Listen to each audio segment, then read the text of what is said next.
One Kilmarnock flat gets 11 offers while a decent house struggles for viewings. Here's why. Hi guys, Brian here from Be Listed with your Kilmarnock property market update for May 2026, covering KA1, KA2 and KA3, including Sturton, Kilmarnock, Fenwick, Crosshouse and the surrounding villages. Each month I break down what's really happening across the local property market so that buyers, sellers, landlords and investors can make informed decisions based on what's actually happening on the ground, not just the national headlines.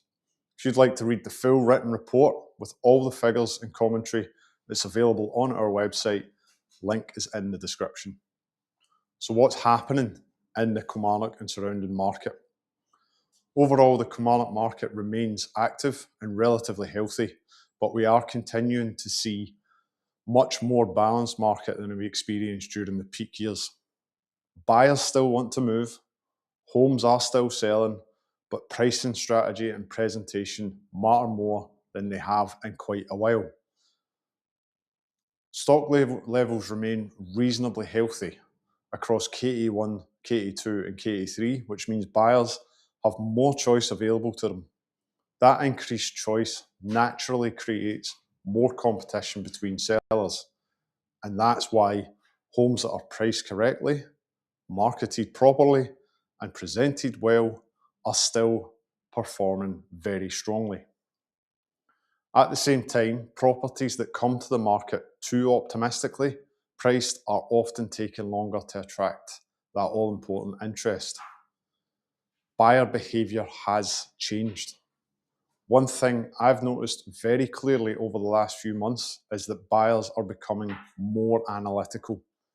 A couple of years ago, buyers often felt pressure to move very quickly because there was little stock available. Now, buyers compare more homes before making decisions. They're more conscious about affordability and they're much more willing to walk away if they don't feel that the value is there. That doesn't mean the market is weak. It simply means that we've moved back toward a more normal market where strategy matters again. And honestly, I think that's a healthier long-term prospect.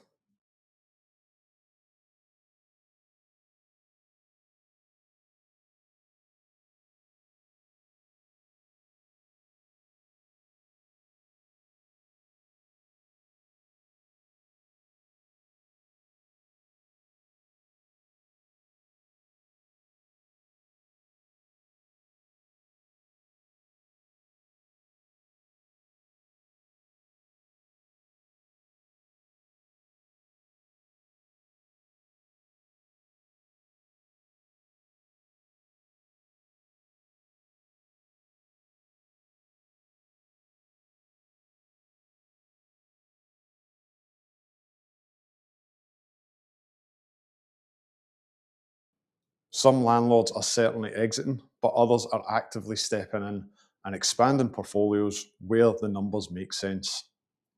Mortgage market and economic confidence. Mortgage rates remain one of the biggest talking points in the wider property market. During April, there were some upward movement in high street mortgage pricing, particularly linked to wider economic uncertainty and speculation surrounding global events, including tensions involving Iran. That understandably made some buyers slightly more cautious. However, more recent updates suggest some lenders have started easing rates slightly again, and there are still some very competitive fixed rate mortgages available for buyers with strong deposits or good credit profiles. So what we're really seeing right now is not a lack of buyers. It's simply a market where buyers are thinking more carefully about committing before committing. So what happens next? As we move further into spring towards summer, I'd expect to see more listings coming to the market, continued buyer activity, increased competition between sellers and continued strong rental demand locally. Overall though, Kilmarnock remains a resilient and active market. The opportunities are still there for buyers, sellers and landlords alike, but having the right strategy is becoming increasingly important. If you're thinking about selling, letting, buying, or investing anywhere across Kilmarnock and the surrounding areas and want honest data-led advice based on what's actually happening locally, we'd be delighted to help. You can read the full Kilmarnock property market update on our website. I'm Brian from Be Listed. Thank you very much for watching.